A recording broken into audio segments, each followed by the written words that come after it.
今日は R35 のこっちか GTR と R34 の GTR のカタログの比較をしていきたいと思います。35は GTR のロゴがちょっと立体的になってます。日産のロゴも新しくなってますね。で、34はやっぱりスカイラインって書いてあって、 GTR も平面な感じで、若干カタログの大きさとしては34の方がちょっと大きいという感じです。じゃあページをめくっていくと、はい、まずは両者とも黒いで、次は、35は GTR のロゴになっていて、34は一応ここにロゴはありますけども、目次こんな感じですね。目次が書いてあって、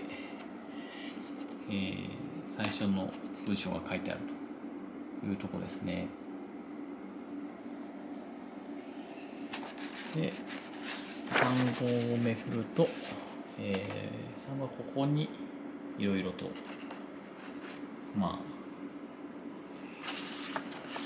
導入の文章が書いてあるという感じです。これをめくると写真ということになってます。で、次、35も、34も、全体図が出ているというところですね。35の方にはその進化には確かな理由があると書かれてます。で、35で34、ここは同じ構図で前から後ろからの写真が載せられているといった感じです。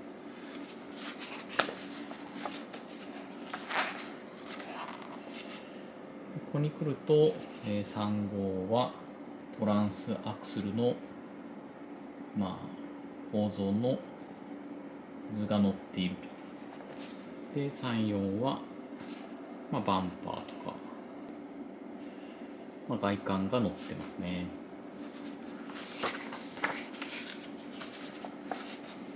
で、次のページ、35がホワイトボディが載っています。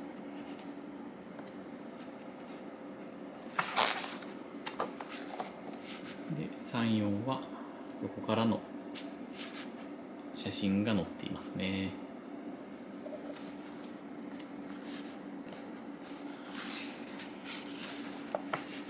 次のページ、35が下からの写真になっていて、34はホワイトボディと、ここら辺が金属で、このボンネットがカーボンですよという感じで写真が撮られてます。で、35が室内になります。で、34はこれは GT 選手権の写真が載っていて、どんな特徴があるか、そういったことが書かれていますね。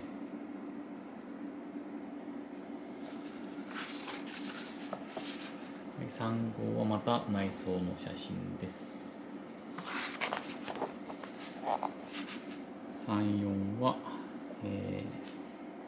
こはですね、V スペック2になった説明とか、カーボン化の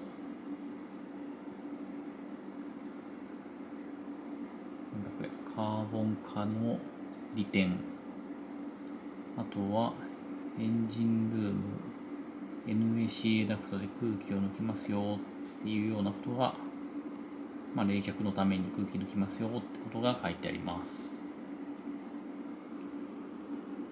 ここに絵がありますね。その NACA ダクトの。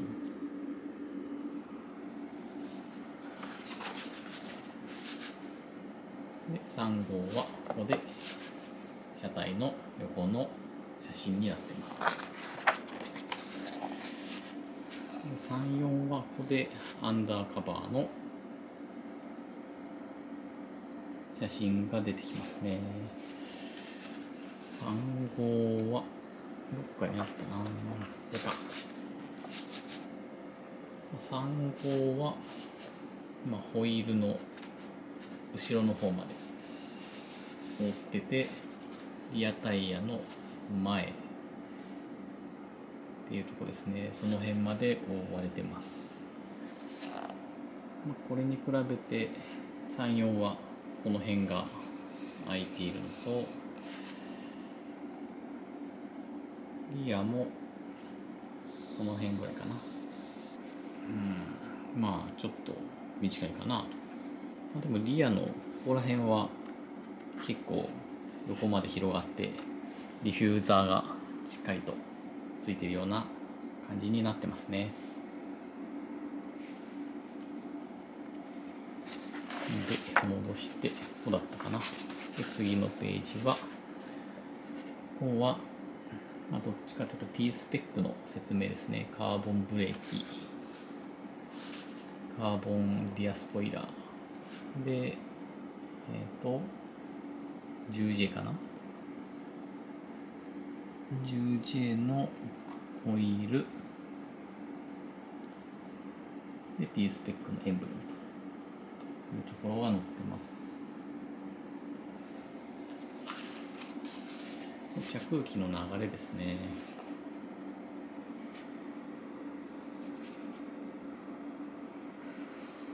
こう流れた空気、下はディフューザーで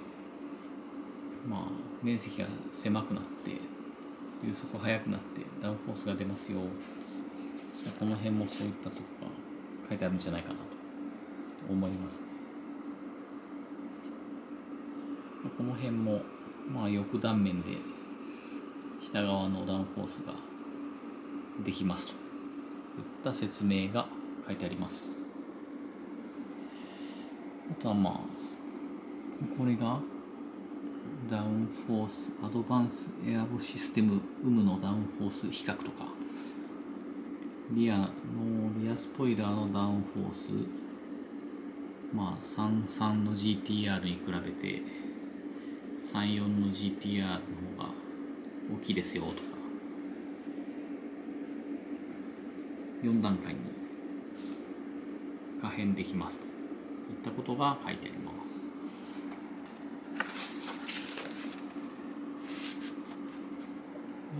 こっちは3号だと、インパネの写真ですね。あとはインパネコックピットエリア、その辺の説明です。3、4だとピストンといったところになりますね。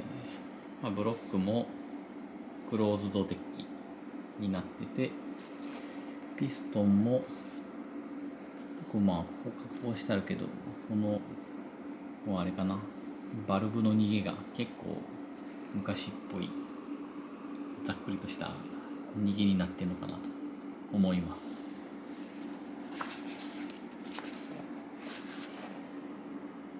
これはオーディオ関係の説明が3号は書いてあります。3、4はもうここでエンジンの説明になりますね。これは6連スロットルで、それぞれの気筒にバルブがついててレスポンスが良くなりますということが書いてあります。こっちは280馬力なんで、その辺書いてありますね。R390GT1 と同じ材質を使うようなこだわりがあっていいということが書いてありますね。これ使ってんのかな。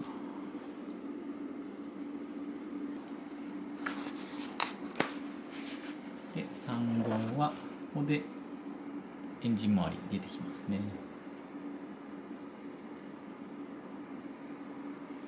IHI ターボということらしいです。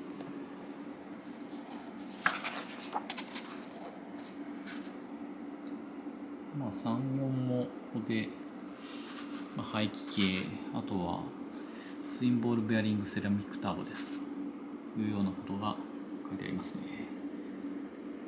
あとは排圧感能制御マフラーということを書いてあります。こっちはあんまりターボがボールベアリングとかそんなことは書いてはないのかな。ターボチャージャーのコンプレッサーハウジングに樹脂材料を装着し、ハウジングとコンプレッサーブレード間のクリアランスを極小化。吸入した空気の漏れを最小限に保ち、常に最適なクリアランスを維持することで低回転からのレスポンスをさらに高めるということ書いてありますね。あんまりボールベアリングターボですよっていうのは書いてないけど、ボールベアリングターボなんじゃないかなと思います。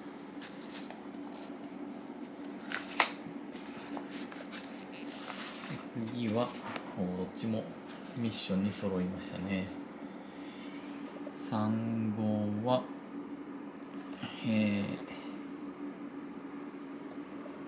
R モードで痛快なコーナリングを楽しむエンジンの能力を引き出すトランスミッションと書いています。デュアルクラッチトランスミッションの説明を書いてあってますね。こっちもそうかな。で、メカニカルと LSD が載ってるというようなことが書いてあります。で、3、4はかな。横がスピードで、縦がエンジン回転数で、それぞれのギアの到達点。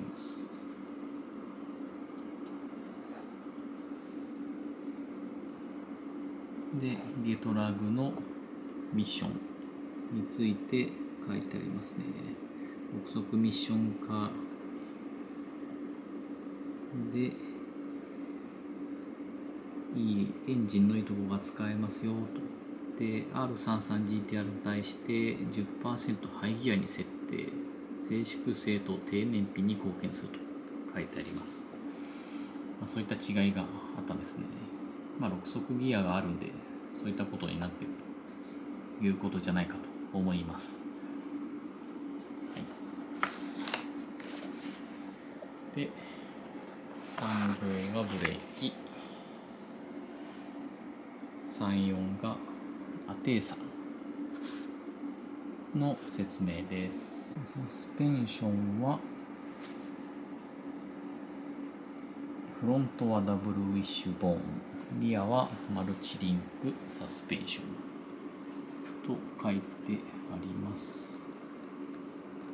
で、アルミハニカム入りカーボンコンポジット製ストラットサポートバーというのがついていて、左右のストラットを強固に接合、サスペンション入力を俊敏に受け止め、操舵に対する反応を向上させているということですね。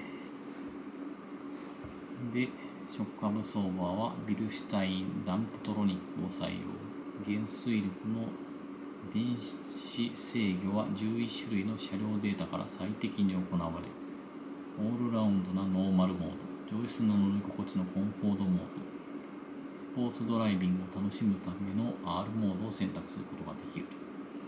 で、ブレーキは前輪は390、直径390と。で、後輪は直径380ミリという超大径ブレンボ製フルフローティングドリュードローターとスチール系の光合成パッドを採用されてます。で、T スペックは専用カーボンセラミックブレーキを標準装備と書いてありますね。で、34の方は、4区34の方は4区のことを書いてあると。で、アテーサについて書いてあって、FR の楽しさと FR に真似できない安心感、どっちも欲しいということで、駆動力が配分できるよっていうことが書いてあります。で、次に行くと、3号がタイヤのこと書いてありますね。で、34はサスペンションのことが書いてあります。3号はこれ全部ベイズ製のホイールだよということが書いてあって、荷下重量 1kg の軽減がって書いてあって、多分この専用レイズホイールは軽いよって書いてあるんじゃないかなと。こちらはサスペンション。34は4輪マルチリンクサスペンションということが書いてあります。スーパーハイキャス。ハイキャスで4輪ソーダです。っていうことが書いてあるんですね。フロントのロアームはアルミと。フロント単造アルミロアームと書いてあります。